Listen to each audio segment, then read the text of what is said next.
Come on, man. Good gracious.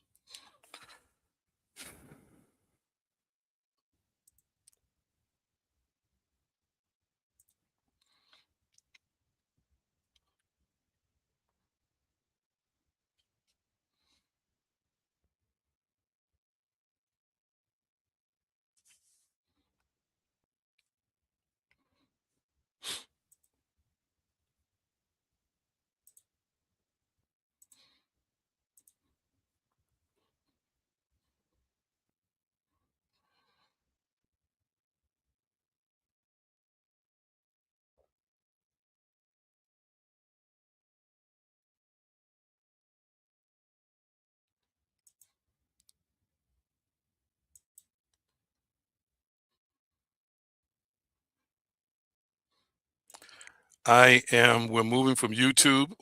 We're moving to YouTube, I'm sorry. Had some difficulties here trying to get this link on Patreon. Let me see if anybody's joined me over here right quick.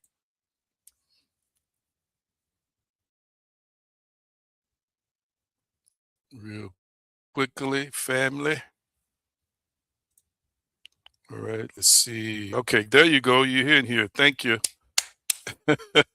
I was in another tab on Patreon trying to place the link there. Hey, sorry. I'm so sorry. I don't know what happened. I was switching between tabs. I came back to can you see and hear me well? Let me know if you can still see me and hear me. Okay, there we go. Andrew, there he is right there. Our resident mystic, Pastor Turk, Andrew, we called him Teeny growing up, was asking about you over in Patreon before we had the technical difficulties. But he's on now, Andrew. Good to see everybody, and a few more people jumped in with us. All right. Thank you. You can see and hear me well. Thank you so much. Appreciate you. Let me get into it. And I'm going to get off that particular screen and try and give you a brief recap before I was interrupted. I had a quote up, from a book called The Social Construction of Reality. Is actually a book I have in my library that's currently in storage. It's a great book written in 1966. I was talking about outgrowing systems. Look at this quote. Identity is formed. It is formed by social processes. Once crystallized, it is maintained, modified, or reshaped by social relations. Formed by social processes, once crystallized, it is maintained, modified, or reshaped by social relations. So our identity, again, is formed, according to this quote, by social processes. That's the people who are in our lives who also initiate these processes and initiate us into the processes that they were initiated into. Also, society is a part of this social process, the way things happen in our society, so forth and so on. It can be crystallized, which means it becomes hard in the sense that it is a part of what we consider to be self, a part of what we consider to be our identity. It is a part of who we define ourselves to be in this moment, and we maintain it, or we can modify it. But ultimately, just as it's formed by social processes, it can be reshaped by social relations. Why is this important? Because your belief system is a part of the social process. I'm going to say it again. Your belief system is a part of the social process. So what you're going to discover is that your family and my family didn't know everything. The society that we grew up in did not know everything. And as a result, as new information comes to light, family, we're going to grow and we're going to expand out of the system that raised us and incubated us. This is why this is relevant, powerful, and important. And one of the most difficult things for people to do is to let go of some things that have been put in them. Because it came from people you love and people who are endearing to you, many times you and I think that this is the best way to do something. And it's not necessarily the case, although we know we have some good things that have been given to us as it relates to our social order, our social family, our social order that we're a part of. But some of us know we got some crazy, zany things that's not really in our best interest in terms of when we start evolving or trying to evolve to transform and ascend. Okay. And so I'm not going to get into all that. We put up your inherited patterns last week. I'm going to put that up for you for a few minutes just to give you a recap before I get into the new diagram. Let's see where we want to start. We'll start real quickly. I'll put that up on the screen right there. And this is showing us where inherited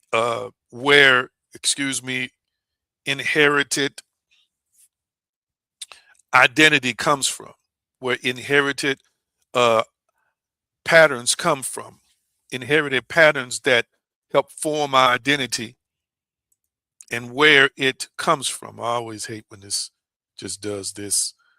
Let me take myself off the screen here. Here we go right here so you can see me. And you see family belief systems. We covered these last week. I'm not going to go on over them in detail again. Cultural narratives, religious frameworks, trauma responses, economic conditions, racialized and social conditioning. This is where we get these inherited patterns from that contribute to our identity. And then we discuss how identity is transmitted through family narratives, cultural drama, religious conditioning, economic structures, racialized experiences. And as it relates to religion, this is why some folks say, I was born Baptist, bred Baptist. Other folk are singing the Kojic song, you can't join in, you got to be born in. And other religions that people glorify and celebrate that they were born into, that they say they'll never leave. And the truth be told, you've already stunted your growth when you're not open to the possibility that the creator, source, and sustainer can and does reveal to us things that are greater than we may have been taught in our childhood or in the religious experience that we have been a part of for X amount of years in our lives. All right.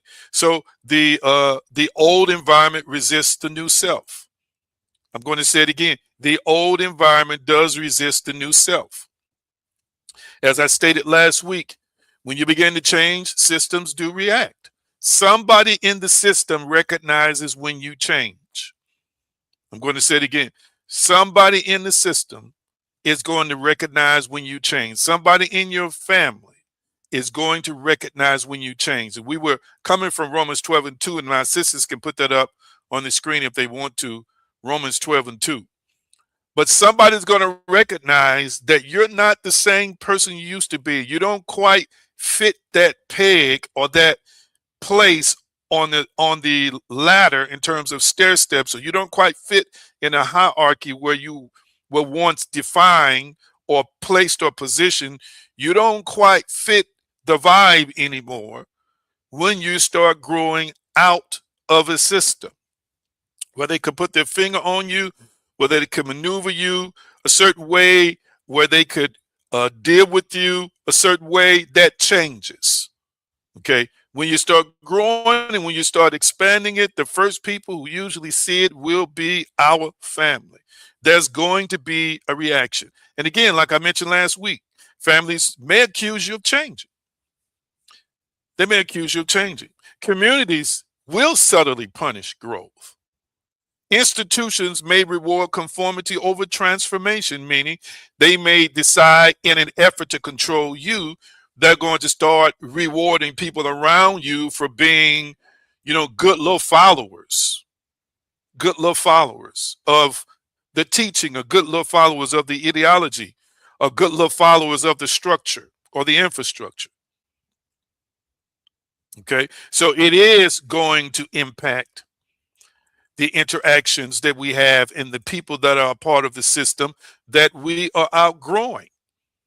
All right, Romans 12:2, and be not conformed to this world, but be ye transformed by the renewing of your mind, that ye may prove what is that good, acceptable, and perfect will of God. And let me put this up on the screen for you. That Greek word for world is aeon. I'll put it up on the screen for you real quickly. Aeon. And aeon refers to age or system. It refers to cultural patterns, norms, and assumptions. So you're not to be conformed. Hear me. It's not saying that all cultural patterns are bad. It's not saying all what's considered to be norms and assumptions are bad. This is a verse that is offering insight as to this a spiritual system and the tension it has with a natural system. The spiritual dimension is in contradiction with the natural, and the natural is in contradiction with the spiritual. The illogical, which would be in this case something that is above the natural, would be in conflict with what might be the world's logic statement. There's going to be some tension. There's going to be averses of sorts. There's going to be opposites. There's going to be some resistance. There's going to be some skirmishes. There's going to be some battles. There's going to be some fights. All right? Because as you decide not to conform to a cultural pattern that no longer serves you, a cultural pattern that's no longer feeding you, a cultural pattern that's no longer empowering you, or norms in your family, norms in your church, your synagogue, norms on your job, or assumptions, watch this, about your identity and about where you're going in the present identity, it's going to be some tension that takes place. And sometimes it gets ugly before it gets better. It gets ugly before it gets better. And this is what I want to say to people. I feel this. I sense this in my shanana, as they say. I feel this real clearly. I said this last week and I'm putting it up again. This is why becoming your future self requires social courage. Becoming your future self requires social courage. I'm going to say it again. Becoming your future self requires social courage. Okay, this is how we're going to type this in the comment section. To access a better me requires courage. To access a better me requires courage. Type that in the comment section. To access a better me requires courage. And I'm willing to be transparent and tell you that I'm building my courage in certain areas now as I speak. I'm building my courage up to make certain statements that I haven't made and make certain moves that I have not made yet. It requires courage to stand in your truth, to stand in your transformation, to stand in your elevation. It requires truth. People will want to throw hundreds of years of religious history and religious interpretations of scripture, so forth and so on. And you realize that when you start towing a certain line, going down a different pathway, it's going to require courage for you to access that better, greater version of you. It's the bottom line. And this is why I'm saying to people, you got to be careful. I've had this conversation with people who are transforming. One thing I want you to do is this. This is what I want you to do. Everybody that's watching me, for example, is not a Wesley Turk who has deconstructed for years and can take you to scripture and can take you to this, that, and the other. make sure that you're not just listening to me, but you're taking notes. Because there's going to come a time that conversation is going to come up.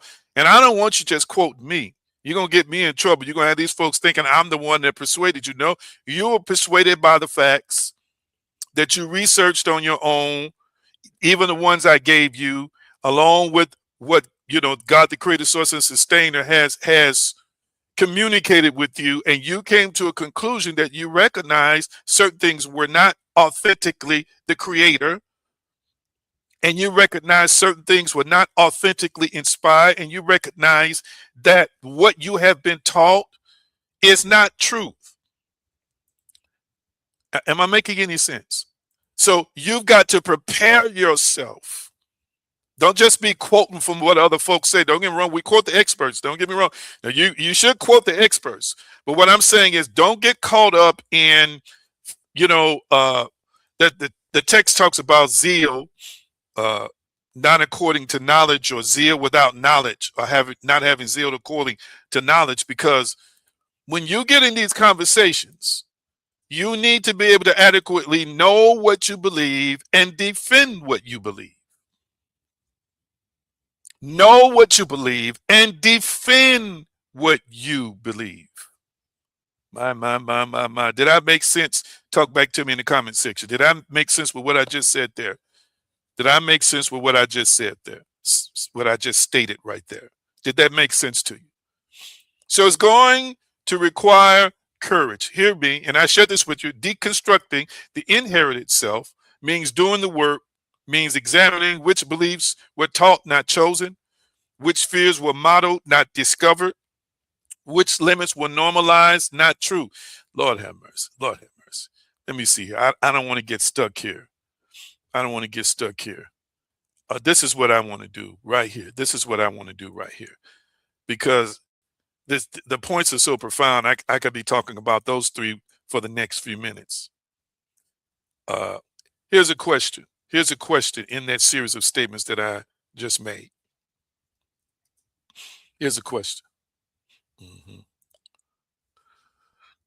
Which fears were modeled and not discovered? In other words, there are fears that we possess in our lives that eventually are set up in our psychological construct and grow roots and become infused with our identity. That it's not that somebody sat down and told you to fear not having enough money. It's the way they acted when they felt like they didn't have enough money. There's a lot of stuff we believe that was modeled, not discovered by us on our own. For example, you can totally be happy without money, but if you're in the presence of people who make you think that money is supposed to make you happy, then you'll find yourself with a scarcity mentality and basing your happiness on the abundance of money. Here's another one. Which limits were normalized, not true? Which limits were normalized, not true? I'm going to put that in the comment section. Which limits were normalized, not true? Let me put that up on the screen for you. Then I want to put up a Resident Mystics quote. Which limits were normalized, not true? There are limits you and I have right now. Limits in relationships, limits in how far we'll open our hearts, limits in how far we'll pursue something, limits. And many times it's not so much that people sat down and told us what our limits should be, although that is the case in many cases. You can't do this. You should not do this. If you see that, let me tell you what I know from experience. Well, your experience is very limited in comparison to the unlimited. There are many times people will talk us out of openings and opportunities and better lives because they never experienced it. They don't know that positive side of life. They don't know life outside of the fence. Lord have mercy. A Resident Mystic says some family will label you crazy and deal with you differently. Absolutely. As if something is wrong with you because you're no longer in alignment with that. But which limits were normalized, not true. There's a lot of stuff we picked up from other people, family. It's just shouldn't have been picked up as our truth, but we own it as our truth. We adopt it as our truth because it was shared with us. All right. Let me put this up real quickly. I put this quote up last week. I'm going to put it up again. Your social network changes your behaviors, expectations, and outcomes, even without your awareness. Again, this is why families who go into law are a prime example of this. Their social network shape their behaviors, expectations, and outcomes to become lawyers. I know families who are of African descent and white families and other, they got a bunch of lawyers. You know why? Because something in their social network said being a lawyer is attainable. And then I've seen some more extreme situations where you got a bunch of drug dealers in the family and a bunch of drug users. You know why? Because that social network, all right, shaped that behavior. All right. It shaped that behavior and sent a message that this is how we make our money and this is an acceptable risk against going to jail, against death, against loss. This is who and what we are, and this is what we do. And again, it's without our awareness. It's being modeled before us. It's being sometimes discussed in conversations. We're just watching other people move the way they did in the world, and we mimic them. And then you wake up one day and start realizing you have lived a similar life and got some of the same results, and you decide, if you hear nuggets of truth and nuggets of information, you make a decision. I want to switch and I want to change. But then that system that you're starting to outgrow, because now you're starting to think, might resist you, even if they can see that you're making better decisions than them. Now, I don't want to get into this text. They used to use this text as a scripture to highlight the transmission of sin generationally, but it's really about behaviors. The fathers have eaten sour grapes and the children's teeth are set on edge, end quote from the text in Ezekiel. So we discussed how identity is transmitted. I even shared with you from the Gospel of Philip some deep teaching about social conditioning and unconscious conformity. Some quotes like the world is a corpse eater, end quote, Gospel of Philip. This is a phrase that reflects the idea of family, that unexamined systems can consume living consciousness. So deep. Unexamined systems consume living consciousness. In other words, systems that we have not analyzed to align with ourselves, but we've decided that we're just going to adopt them, can eat us up, can eat up our true state, can dull us to what pure spirituality and pure consciousness is. Oh my goodness. Powerful, powerful, powerful. Am I making any sense thus far to anybody? Am I making any sense thus far to anybody? So a rebirth is necessary. Carl Jung would call it individuation. Individuation is what he would call it. So I want you to say this to you. Becoming is therefore not just personal growth. It is social rebellion against unconscious inheritance. Oh my goodness. Let me put that up. Let me put that up so you can see that live and in living color. Let me put that up so you can see that live and in living color. Let's see if that fits. Yes, it does fit. A.G. Green says, becoming is therefore not just personal growth. It is social rebellion against unconscious inheritance. Let me tell you the problem with the average person on the planet and in this country. We don't want to be seen as a rebel. We don't want to be seen by our families as rebellious. We don't want to be seen by our friends as rebellious. We don't want to be seen by our co-workers and society as rebellious. Wow, I'm going to let that just resonate with you. Many people would do better if they stop trying to appease people. They've come into the knowledge of a higher truth and a higher law, operating in a higher realm. They know what they know. It's been revealed to them. God, the creator, source, and sustainer, has dropped something in their lap, and they know if I accept the thing that's been sent to me or I manifest it, somebody not going to like it, and then I'm going to look like the bad guy. Catch this. When you are right, when you are in the right, and when I say right, meaning that this is in alignment with what the creator has placed in your life, this is in alignment with what you've manifested, this is improving your life, making you, it feels good from the inside. You know it's divine, and people are trying to talk you out of it. If you're considered to be rebellious because of that, you got to own that. You got to wear that badge. Am I making any sense to anybody? I would rather be one with God. I would rather be one with myself. I would rather have the inner peace that's necessary than to please people who didn't give me what the creator and the universe just gave me, that I know, who didn't enlighten me, who didn't open this door, who did not make this way, who has not taken me to this dimension. Are you hearing what I'm saying today? The New Testament writer talks about Moses basically paraphrasing, abandoning his status in Egypt as a prince.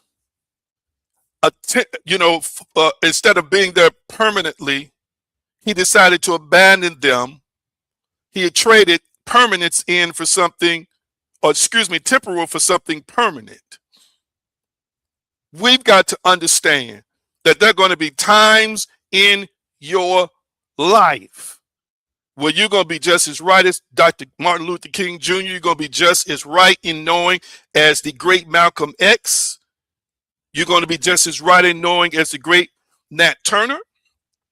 Hear what I'm saying today. You're going to be just as right in knowing what you know as Fannie Lou Hamer. You got to stand in that. You got to stand in that identity. You got to stand in the newness of life. And if they call you a rebel, if they say you changed, if they say, we're not going to call you no more, if they say, we just going to kick you out, then be willing to be kicked out, because the quality of your life only has an opportunity to excel and improve if you're truly in alignment. And you got to know that you know that you know that you know. Oh my goodness. Oh my goodness. Come on. Type it in the comment section. I've got to know that I know that I know that I know. The people who don't know will allow folks to talk them out of stuff and talk down to them about whatever it is that has been given, revealed, or opened up for them. That's why you're wavering on that fence. But when you know that you know that you know that you know, can't nobody talk you out of what you know is divine, what you know is God-given, what you know is for you. You can't even talk yourself out of that because you know it so strongly. My goodness. My goodness. Let me get to my next point. I got time. Let me discuss why manifestation fails without inner work. I want to discuss with you why manifestation fails without inner work. Without inner work. Okay. And I've said this, and I'm not throwing out to any community, because I've been saying punk for years. But you can't be a punk about what you know is yours. You can't be a chump about your destiny. You know what you know in your heart about what is shifting in you, and who helped you shift it, and when it was shifted, and how it was shifted, and how you're showing up now versus how you used to show up. And when you start speaking this truth, you realize you're going to get fought, and there's going to be resistance. You got to have enough balls and kahunas and conviction to be able to look at anybody in the eye, like that blind man did in what they call the New Testament, when they were talking about Yeshua like a dog. And I'm going to paraphrase. He said, the only thing I know is that I was blind, but now I see. In other words, you can talk about this man all you want to, but look at the evidence in me. Look at the evidence with me. I know what I know. I know my stated condition. I know my previous condition. I know what I was before, and I know what I am now. And you can't take that from. It takes courage to stand in that. Woo, wow. Some of you all have been so liberated embracing this teaching, so liberated knowing that you're one with God at all times. You're loved by the Creator at all times. You've been so liberated in that you're not living under duress and pressure and condemnation like you used to. Hear what I'm saying today? And for you to be able to verbalize that takes courage. And also it takes courage to be able to defend that and never allow people to back you down.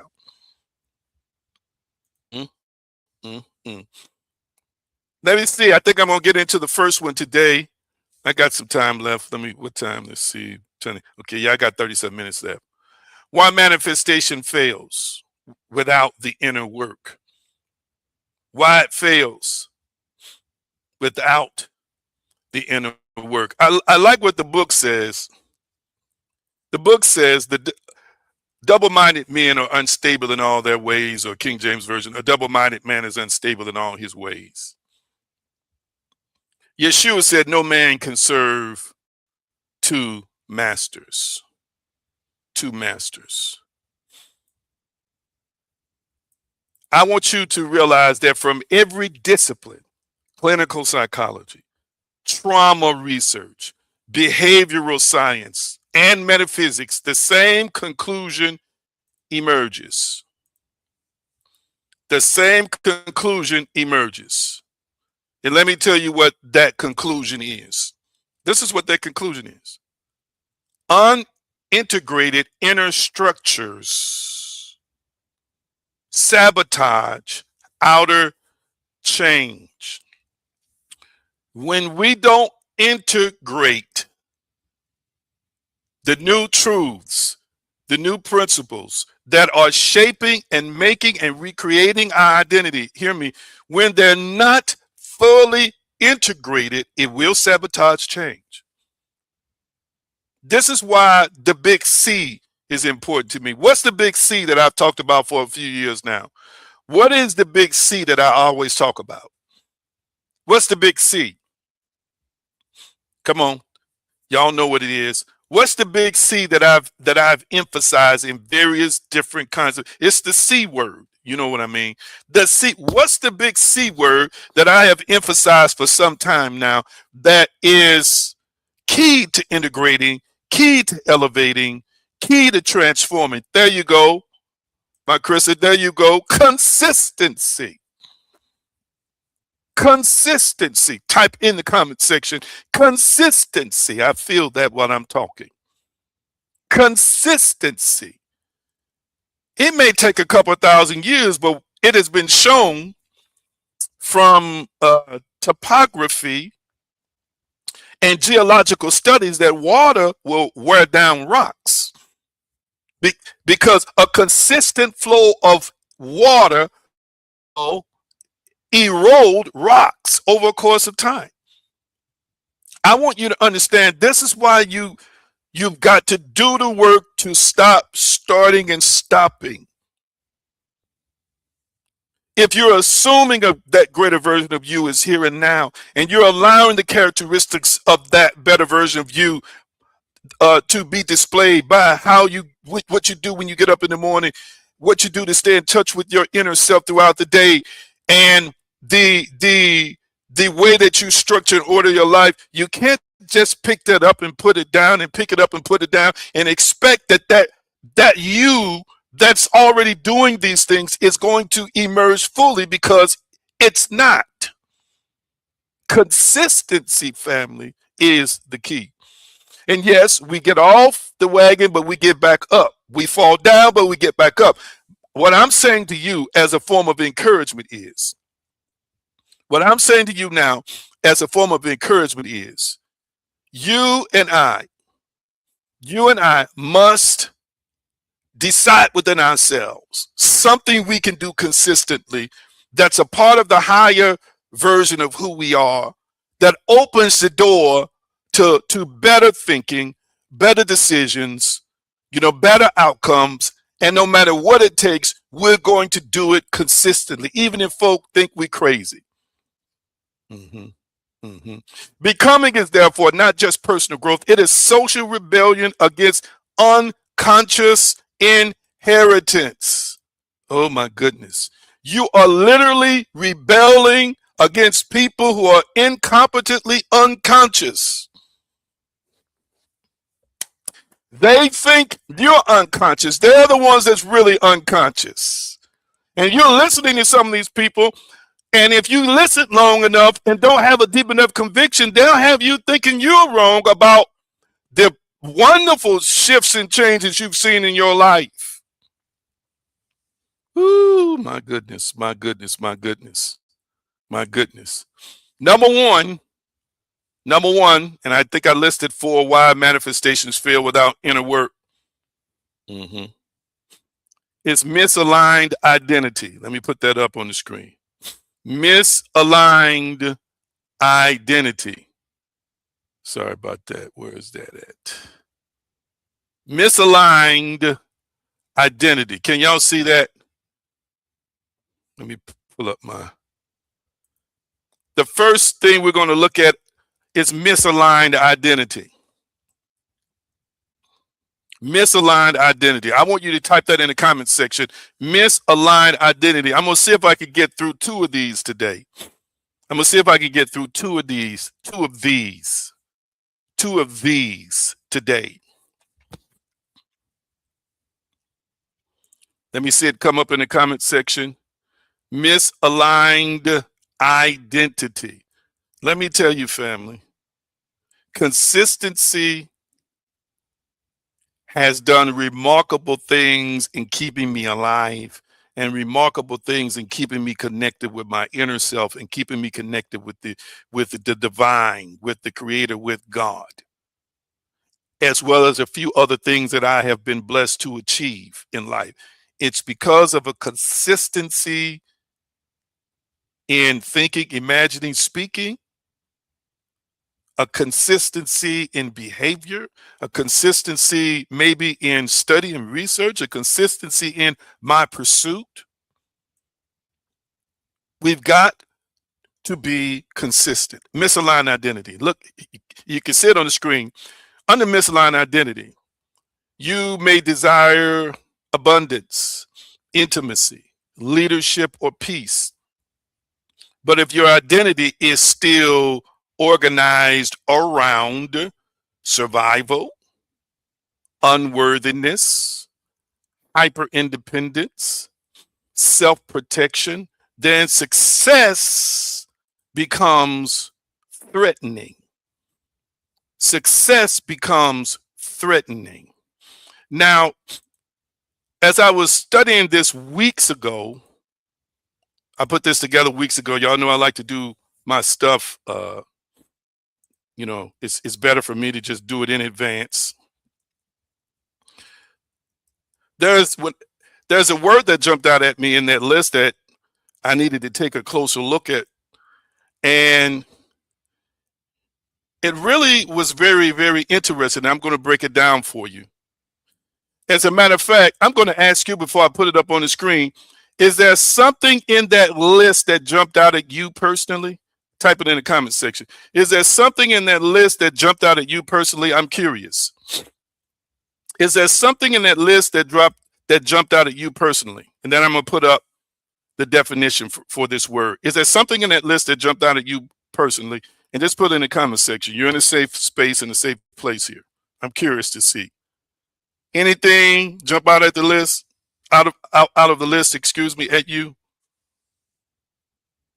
Now again, people don't understand.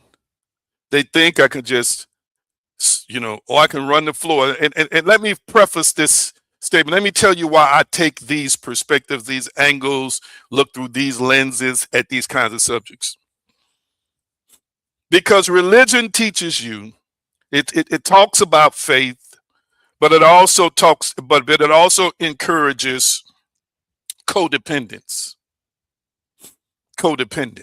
Okay, I see a few of you all put some things in the chat. Somebody put unprocessed emotional blocks. Somebody else put success becomes threatening. Okay. This teaching is important because if you keep using the creator as a crutch, if you keep thinking I got to beg and starve myself to get something, if you keep thinking I got to walk a line between righteousness and unrighteousness and condemnation, people don't understand that these are all things that have damaged the identities of millions and billions of people who ultimately feel like I am not worthy, I am not good enough, and therefore this is the identity that these people carry and live with all their lives. And many of them have lived what we might call good, clean lives, what we call clean lives, and that they did indulge in certain things, but yet on the inside, even the people that were happy in that fence live limited lives. Your identity, who you show up as every day, is relevant. The word in this text that we should look at is called hyper independence. Hyper independence. It's two things I'm going to put up here, 2 slides to define it. Hyper independence is an extreme trauma-informed coping mechanism where individuals feel compelled to rely solely on themselves, avoiding help when overwhelmed. It often stems from past experiences of neglect, abuse, or betrayal, leading to a profound fear of vulnerability. While often mistaken for strength, this behavior causes isolation, burnout, and relationship difficulties. Now, the reason why this is so powerful is because there are messages going forth about how you get what you want and how you can have what you believe. But if you are plagued, like some of us are, with some of the things in this bullet list, which is a small bullet list that's on the screen, it's going to water down and dilute your identity to the extent that you and I will block it. Oh my goodness. We will block it. This hyper independence is important because when it's time to depend, it's not even just on another being, or another person, as we would say. When it's about depending completely, watch this, on the creator, on the supernatural, on the spiritual universe, we have challenges with that. Especially if we've been wounded to the extent where we said, I have been there in my life, I ain't asking nobody for nothing. Have you ever said that to yourself? I ain't asking nobody, or I'm not asking so-and-so for nothing else. Anybody ever said that besides me before? I know I have. And the reason why this is important is because we don't understand that it acts as a barrier in our identity between us and actually consistently manifesting all the stuff we want in what I might say here as a timely manner. Am I making any sense to anybody? Am I making any sense to anybody? I want you to see that this hyper independence, many times it starts out as something that brings us a level of success, but then I want you to understand it can run out because it'll start interfering with your ability to connect, watch this, to really give up something you want just to get something you want. What does that mean? Detaching. It means that when you exercise your faith in the creator, or you see the creator in somebody, or you exercise your faith, watch this, in the plan of the creator, source, and sustainer who has guided you all this time, and that plan sometimes is in a person, that plan sometimes is going to be executed through another situation. And if you are hyper independent, you are so used to controlling everything. You must control outcomes to the point that you take it out of the creator's hands, which is where the details are, in the creator's hands and in the creator's mind. Remember, the details are not up to us, they're up to God. You take that part away and you create your own details. Woo, my goodness. You create your own details. In other words, you create your own plan, watch this, without the benefit of divine guidance. And many times it has not worked for us in the past because we weren't totally in alignment. We weren't totally in alignment. So we were trying stuff and messing up stuff. We were trying stuff and failing stuff. But now you recognize through the revelation and your interaction with the Creator and new information that's come to light in your life that I am a partner, but all of the grandiose, supernatural, powerful, heavy lifting is not mine, it's the Creator's. And if we don't learn how to let the Creator do the heavy lifting, if we keep worrying about stuff that we're not giving the Creator the faith and the trust that's necessary to partner with us to do its part. Oh my goodness, I felt that when I said it. I felt that. Consistency in continuing to put in the work, to do the work, to change, family. Yes, we'll be up with it. We'll do good. Then there's a week will go by, 2 weeks, something else will pop up, and we'll act like we just didn't see that miracle from the Creator 2 weeks ago. We'll act like we just didn't see the supply 5 days ago from the Creator. Consistency in doing the work will put us in a place where we are even keeled at all times. Now, yes, family, I do get excited about things. I weep from time to time. Of course, I love to laugh. Okay, all those things. But anybody that knows me and has spent significant time with me knows I'm not going too far up here. I do go down too. I go down, but I'm not going too far down. I like to be right here in the middle. Why am I right here in the middle? Because doing the work has brought me to a place where I know with God all things are possible. It has brought me to a place where I know that the Creator, source, and sustainer has made me a powerful, dynamic, spiritual being as you are. And when I use spiritual principles, which means that at times I've got to detach from the outcome. I have to be willing to say it's done, but also be willing to say it doesn't change who I am if it's not done. And I have to be willing to say I'm willing to walk away and still be happy if it's not done. That's my message of faith to the Creator, that I know that is done, and this outcome does not make me greater or less. Ooh, I felt that. Andalaba. Oh, yes. Oh, my goodness. Some of y'all have been in the trenches for so long fighting by yourself that when somebody does show up, you can't even let them help you fight. You won't even let the Creator help you fight all the time. Hear me. A misaligned identity. Because Yeshua said, see, this is also based on what Yeshua said. Hear what I'm saying. One of the most powerful beings who ever graced this planet. He says, it is the Father that doeth the work. Or the works, plural.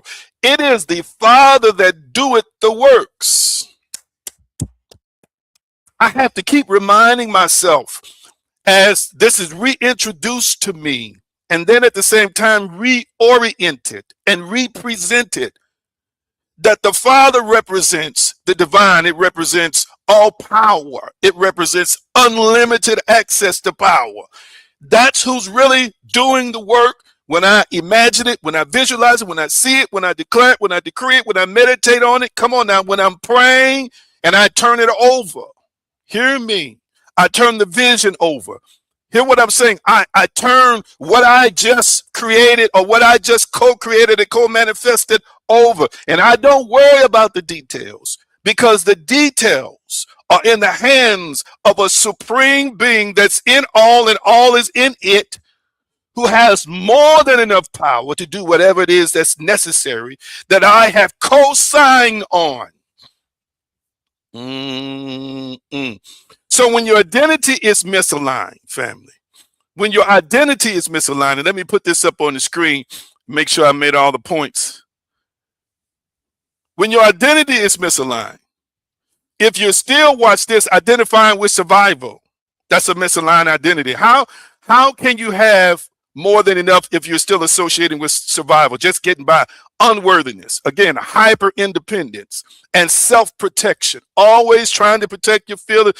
Why don't you believe that there is a creator that you're in league with who also has the responsibility to protect you? As he thinketh in his heart, so is he. You have to start shifting from chaos and shifting from reacting and shifting from focusing on the worst case scenarios to recognizing that you're walking and talking with a God who's one with you and inside of you. And if you believe divine protection, you'll see divine protection. What you cannot take responsibility for will run you, end quote. What you cannot take responsibility for will run you, end quote. Don't I know that from some things in my own life in the past? If we don't take responsibility, just like this teaching is going forth right now, and if you are resistant to this teaching, if you're saying, no, this ain't me, but deep in your heart, you know it's you, okay, that thing is running you while I'm speaking.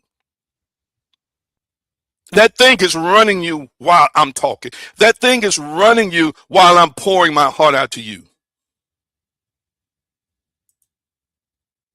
If you don't take responsibility for it and own it, it will keep running you.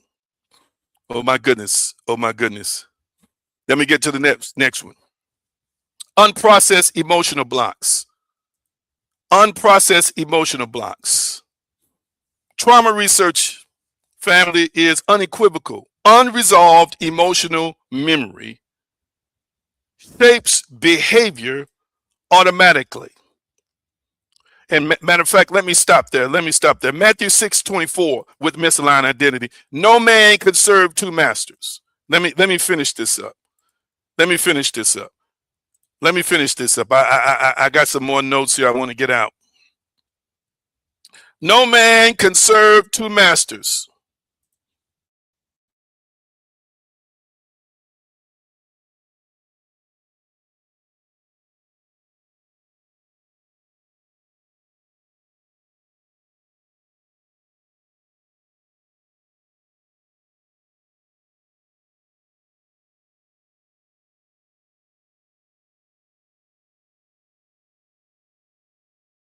Live, talk back to me.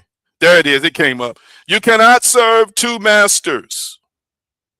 When identity is misaligned, family, there's a part of us that's showing up as abundant. No sound. Testing. See here. See. Testing. I still have mic from what I can see here. Let me know again. Still no sound. I had a glitch there with the computer for a second. Now you can hear me. Okay. Thank you. I had a glitch there with the computer. That must have been a computer situation. Thank you. No man could serve two masters.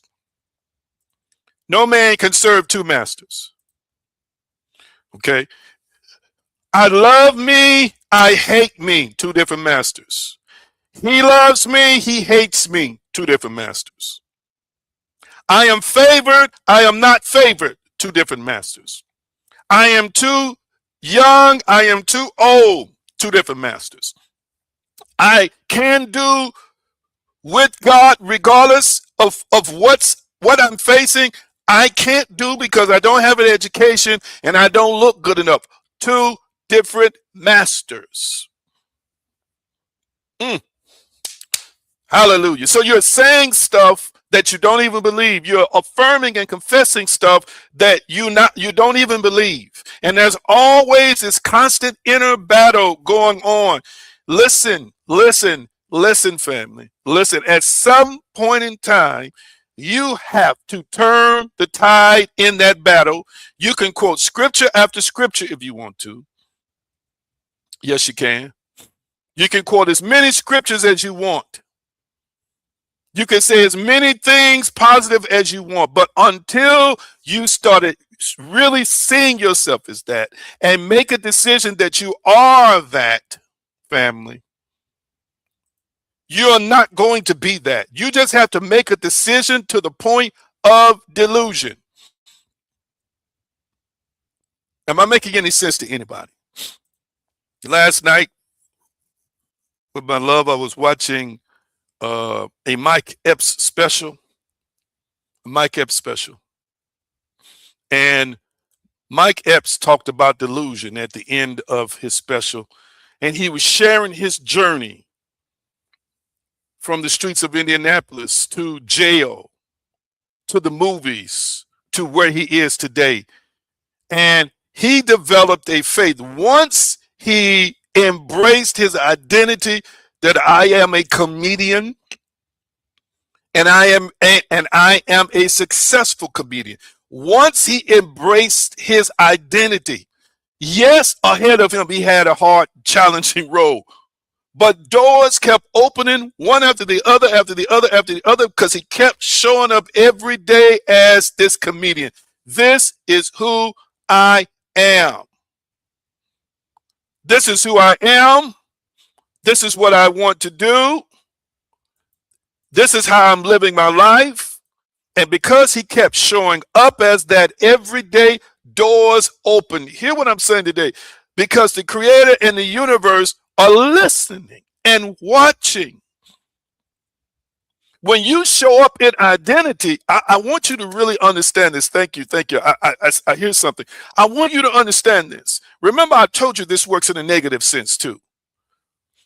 This world is designed to bend to your will, no matter what that is, good, bad, or otherwise, and give you or mirror back to you as a creator what you believe, what you show up as, what you transmit.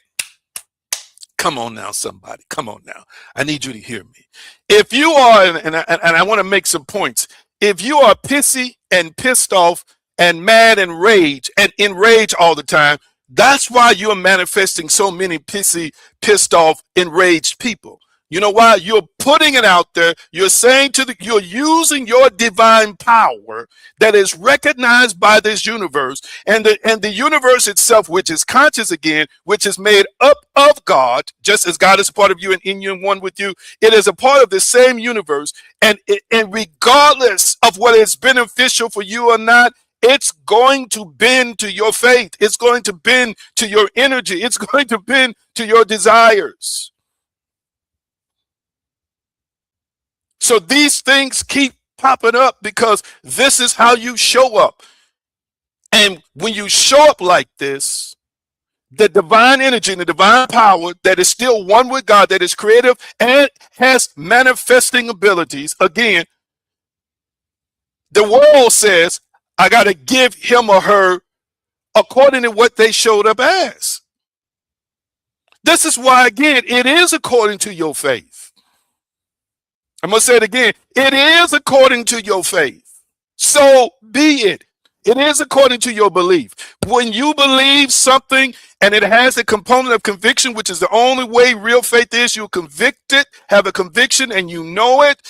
Listen, this created order, which is designed to serve you, will serve you. Hallelujah. I expect people to treat me like royalty. I expect people to treat me right. I expect people to give me whatever I desire. Hear what I'm saying today. And this is why I go places and people treat me royally, because that's what I expect. And if by chance somebody pops up who acts differently, while I'm on the spot, I'm reframing their behavior. I have been in the presence of people who started out with a bad attitude and they didn't know it. While they were talking to me in my imagination, I was recreating a different version of them that was more polite. Come on now, that was more cooperative. You didn't catch what I just said. Strangers who didn't know me. And by the time the conversation was over, many times they were apologizing and had changed their behavior. Lord have mercy. I feel like running up in here. Hear what I'm saying today. Unprocessed emotional blocks. We're talking about unprocessed emotional blocks. My father used to say it's tight, but it's right. Trauma research, family, is unequivocal. It's unequivocal. Unresolved emotional memory shapes behavior automatically. I'm going to say it again. Unresolved emotional memory shapes behavior automatically. Wow. Did you see that? Did you see that? It shapes how you and I act. In other words, I'm memorizing what happened in the past. Watch this. I make it a part of me. I allow it to become a part of my identity. It's affecting the way I think, and this is why my expectations of people are so low, and this is why my expectations and outcomes of my life are so low. This is why instead of me looking up, I'm always looking down. This is why when it comes down to something happening in my favor and aligning for me, this is why I keep looking the same way and feeling the same way I felt before, because the trauma is in my memory and it has now become a part of my subconscious, and it is predictive. So this morning when I woke up, I feel this morning, family, when I woke up, God was talking to me. And I heard the Spirit say to me, what if when you were predicting the future, and it was about, in this case, about money, instead of you trying to predict the future from what your senses tell you is an income, what your senses tell you is available to you, the Spirit said, why don't you predict the future from the unlimited perspective? I had to pause. It said to me, why don't you predict outcomes based on the unlimited? And then he started ministering to me, because the more we keep allowing this brain, which I've shown you through studies, is predictive, we're getting outcomes we're predicting. And the way to change what you predict is what the Spirit is saying to me is shift systems, shift perspectives. Stop predicting based on what you think you know is all that you have access to. But what if you predicted from an endless supply? Y'all quiet. Y'all quiet. Am I making any sense to anybody? Am I making any sense to anybody? Talk back to me. Talk back to me.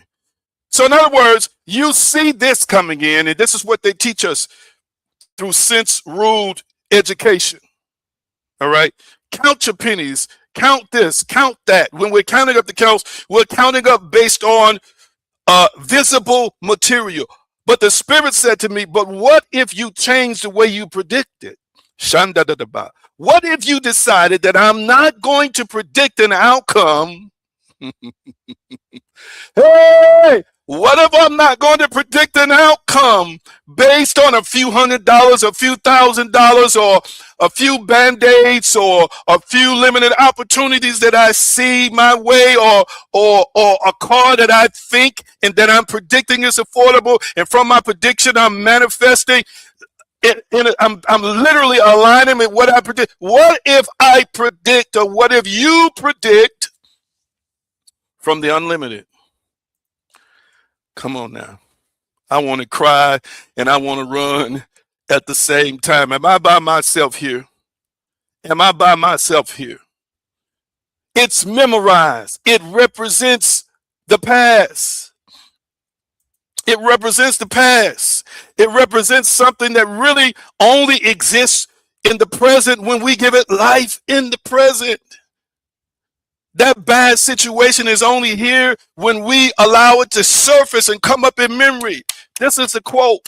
This is one of the quotes of the night. Trauma robs you of the feeling that you're in charge of yourself. The body keeps score, 2014.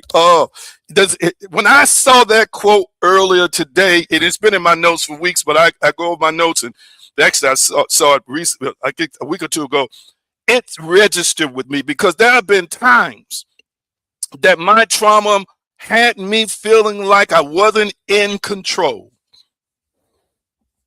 Am I by myself? Somebody raise their hand with me. Has your trauma ever robbed you of the feeling that you were in charge of your own life?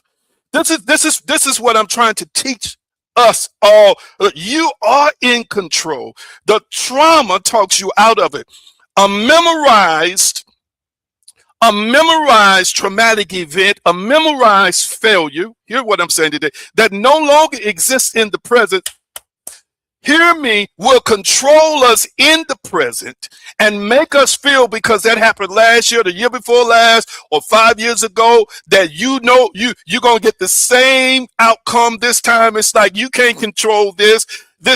When you see this, oh, it's over with. When you see that, oh, it's over with. This is why I don't like to hear people talk about diseases like when folks get to stage 4 cancer and acting like it's a wrap. It's not a wrap. There are many people who have had stage 4 cancer and manifested healing and wholeness, and they're not in remission. They are healed and whole. There are others who are still dealing with it 30 years later, 20 years later, 10 years later. Just because it's memorized according to the annals, the historical medical annals in the United States of America and worldwide, that when people get to this stage, it's over. Hear me. If you keep dredging up memories of folks dying with stuff, then you're going to predict that you're going to die, because that's what your spirit is drawing from. And that's, hear me, what your faith is drawing from. And the universe, which again is ran, conducted, and directed by a God that's a part of all in all, is going to bend to that and say, give them what they showed up as. Give them what they believe. Wow, I done raised my voice up in this house. I'm acting like I'm in the church house somewhere. Am I making any sense to anybody? Trauma will make us feel like we're not in control. It'll rob us of control.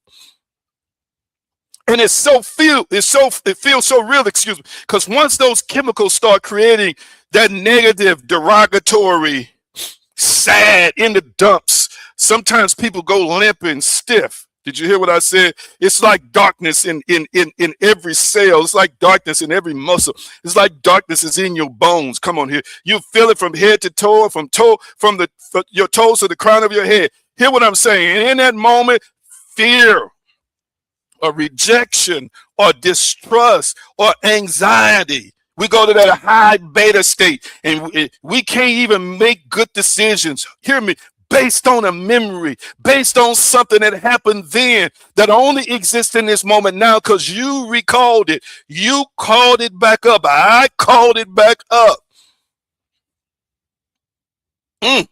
Hear me, hear me, hear me. I've been there before too many times. It robs you. It's like you got no control. And this is what the depression says here, because that memory is saying, well, it's just going to be a repeat of what happened last time. That's what it's going to be. It'll create an illusion in your heart and in your mind. It'll start trying to recreate conditions. And again, recall, we don't understand. When we persistently recall, we are recreating. Oh, Lord, I'm going to say it again. When we are persistently recalling, we are recreating. When we are persistently recalling, we are recreating. This is the power of unprocessed emotional blocks. It's the power of unprocessed emotional blocks. Hear what I'm saying today.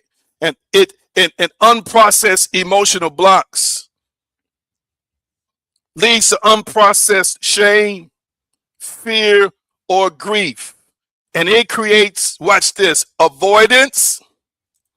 Do y'all see that on the screen? It creates avoidance. See if I can get all this in. The next thing it creates is self-sabotage. Do you hear me? That's when we cut something off. That's when we start withdrawing. We are part of a good thing. It's a good new job. It's a good new door open for an education. Watch this. It's a good new relationship. It's a good new situation. But because we have unprocessed emotions, we have unprocessed shame, we have unprocessed fear, we have unprocessed grief, we just start tearing stuff down ourselves that God is sending us. We start running things away that God is sending us. We start abusing and mishandling the greatest opportunities and blessings that ever showed up in our lives. Am I making any sense? Lord have mercy. Lord have mercy. Lord have mercy. There's a word that jumps out at us for us tonight in this text, in this definition, and it's called hypervigilance. There's hypervigilance, vigilance, and then there is distrust of ease. Oh Lord, I got to get into that. Let me get into that. Real quickly. Hypervigilance, a state of heightened awareness and constant watchfulness for potential threats. So a hypervigilant person is looking for a threat to happen, looking for stuff to happen. This is too good to be true. Is this a matter of time? It's going to happen. Something going to happen. Sometimes we listening to people say, watch what I say. And the memory comes up and say, constantly watching for threats, not understanding that watching is also creation and manifestation. And a heightened awareness and constant watchfulness for potential threats, which is often a trauma response associated with conditions like PTSD and anxiety disorders. Symptoms include tension, increased heart rate, difficulty sleeping, restlessness, and constant scanning of the environment for danger. Causes can include post-trauma, past trauma, prolonged stress, and certain mental health conditions. Hypervigilance can be emotionally and mentally exhausting, making daily life and relationships difficult. Again, I'm talking to you about these wonderful principles. And if you and I are dealing with this stuff, it affects how we show up in the world. That's why we're going to learn how to manifest a new identity, a new version of ourselves that's unhindered and unfettered. Oh my goodness. But check this out. Did y'all see that one, distrust of ease? Real quickly. This is my last one. Yes, distrust of ease. Distrust of ease. Did you see that? Distrust of ease. Did anybody see that on the screen? Distrust of ease. Distrust of ease. As a matter of fact, let me put this up real quickly. A quote about trauma. Let me put that up. A quote about trauma. And it's amazing, folks speaking in tongues with trauma and wondering why they think it's God or the devil that's preventing them. No, it's your trauma that's polluting your identity. Trauma is not the event. It is the nervous system's inability to return to safety. Van der Kolk. Powerful, powerful, powerful, powerful quote from Van der Kolk. Powerful quote.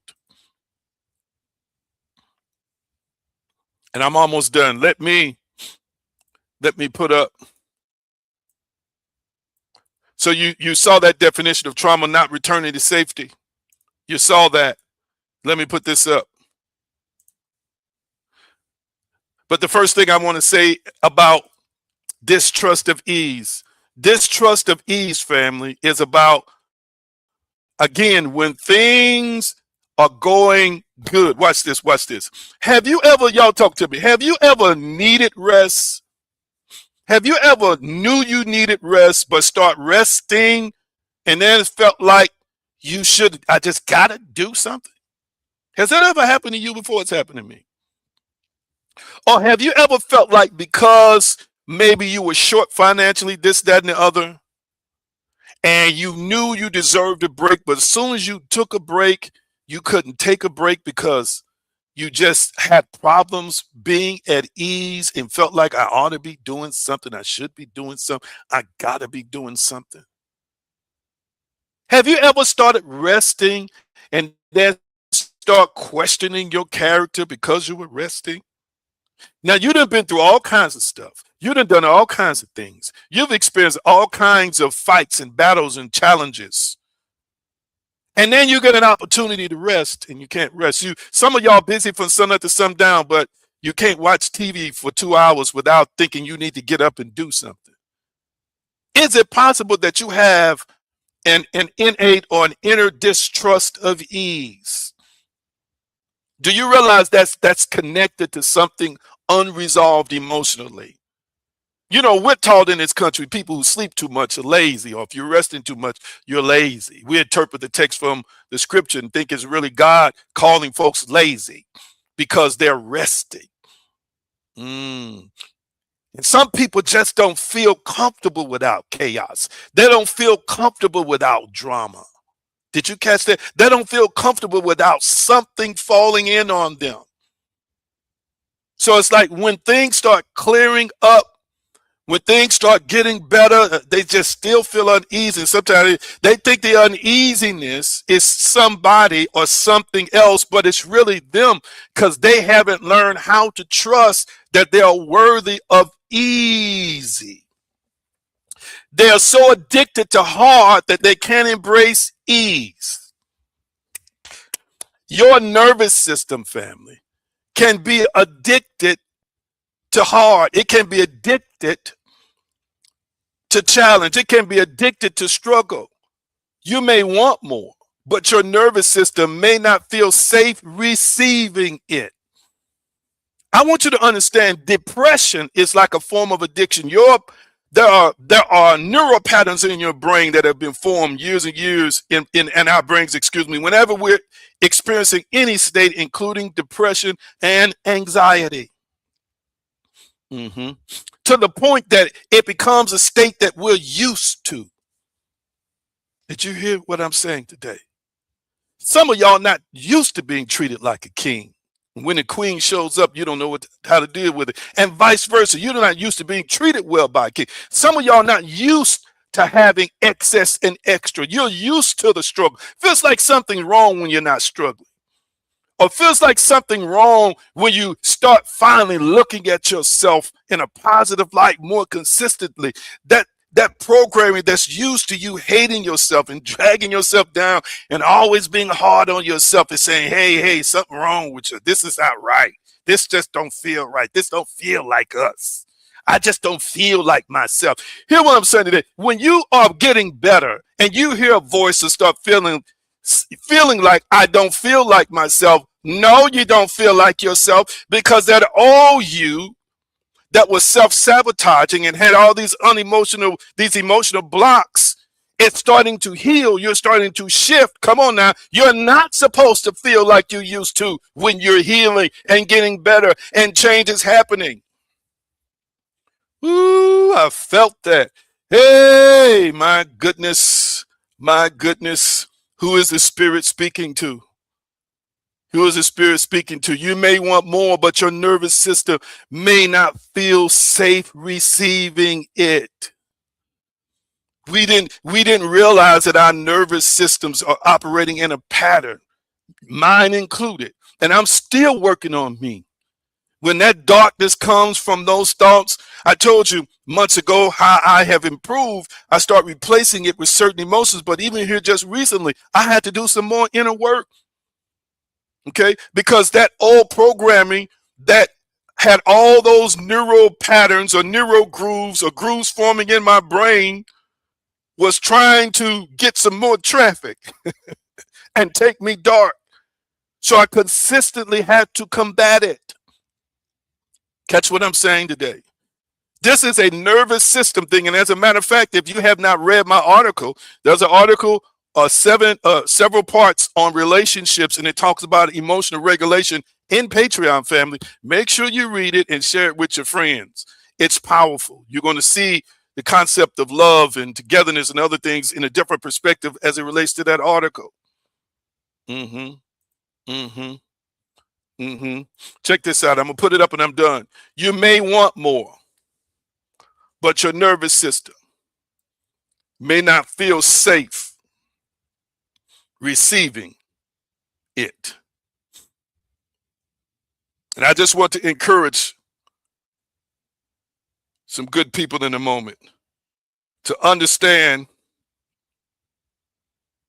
to recognize, to see and know that doing the work.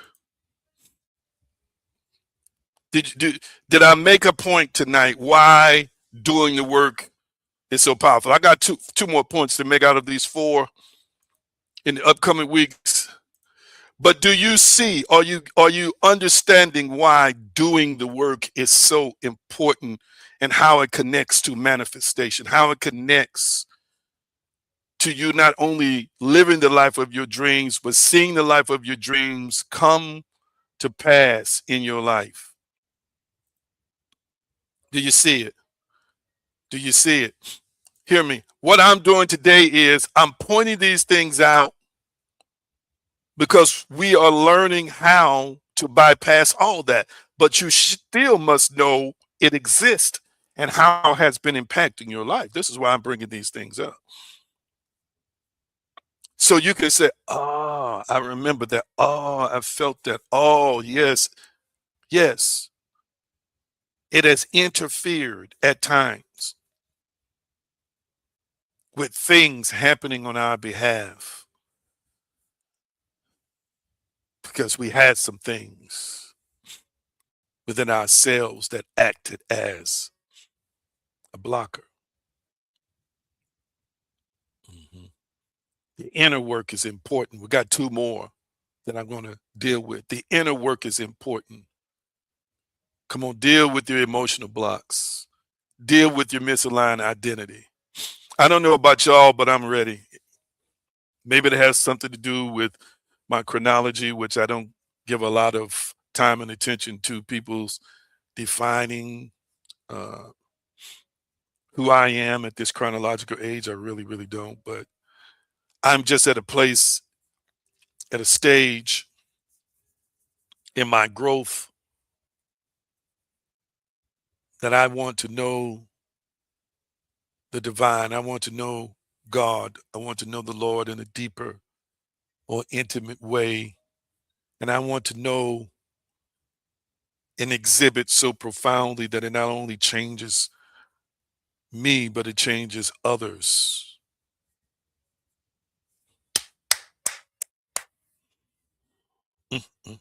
Which means that if I have to challenge myself every day, it doesn't demean me, family. It doesn't make me bad. It doesn't say that you are this horrid, horrible uh, person just because there are many more things to address. That's not what it says. That's not what it means. It just means you're still transforming and you've got to continue to do the work.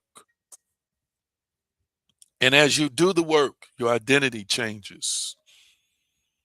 Love and worthiness are so important to a healthy identity structure, a healthy identity framework. We misjudge ourselves because we lose things. We misplace situations. We make bad decisions. Loving yourself enough to give grace is an ascension trait. Loving yourself consistently shifts your identity, and you show up not just as one loving you, but you have the ability to love people in the most difficult circumstances and situations. Do the work. I want you to type this in the comment section. Do the work. Do the work. Oh, yes. Oh, yes. Do the work. Do the work. Do the work. And do it consistently. Do it consistently. Sometimes it's like a diet. You may not always get the diet right or the lifestyle change right in eating every day, but you got to continue to do the work. We live in a society where people don't want to hear things about themselves that appears to be negative or is negative. I'm not uh, trying to develop a group of people who can't take nothing. Mm-mm. If it's if it's a challenge, if it's an issue, if it's in you, it's in you. Do the work. Do the work, whether it means getting counseling, whether it means reading books that address your situation, whether it means analyzing your thoughts more consistently and learning how to love yourself enough to say, that's me, and start creating strategies to change that. Do the work. You know why? Because this is supposed to be your greatest year to date.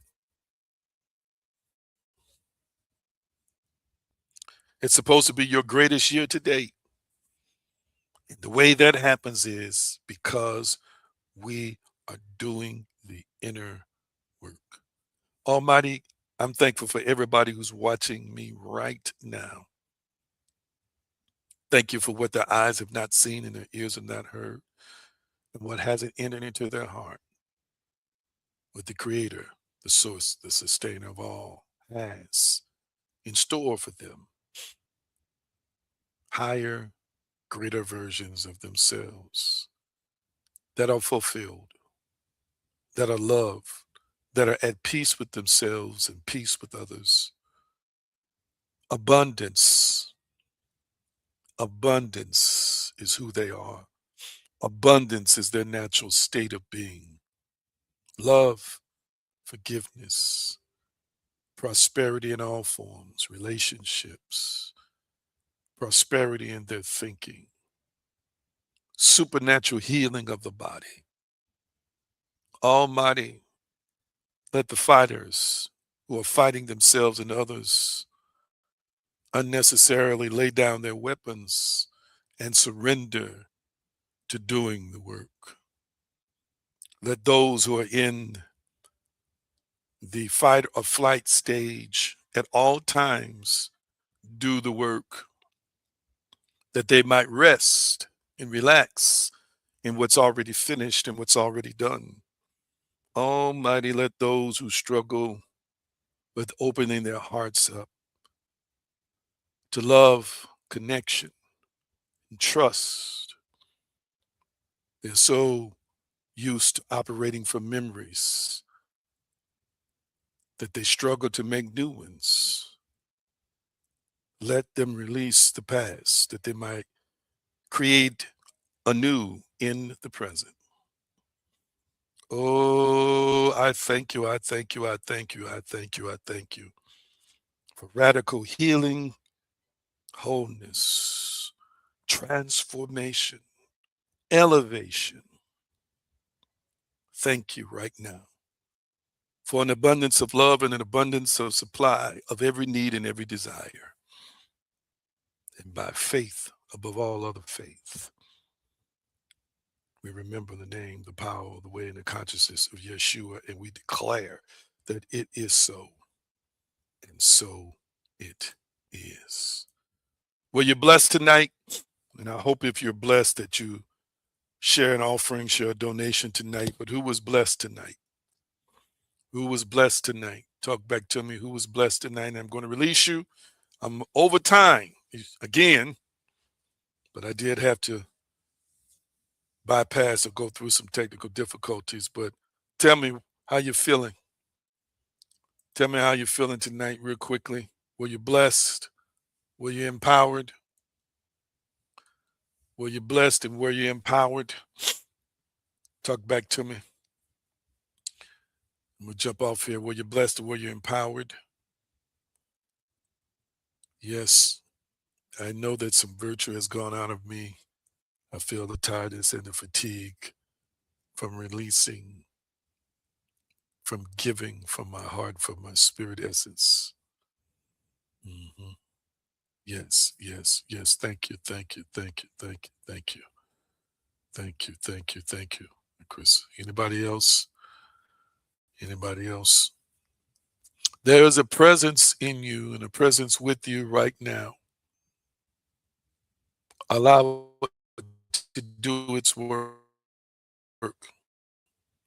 Thank you for the support of the spirit, the support of spiritual beings who are in us, with us, and around us. Let this teaching be further confirmed day in and day out after this broadcast. Thank you. Thank you. Thank you. It is so. And so it is. Yes, it is so. And so it is. Ooh, I feel it. Mm-hmm.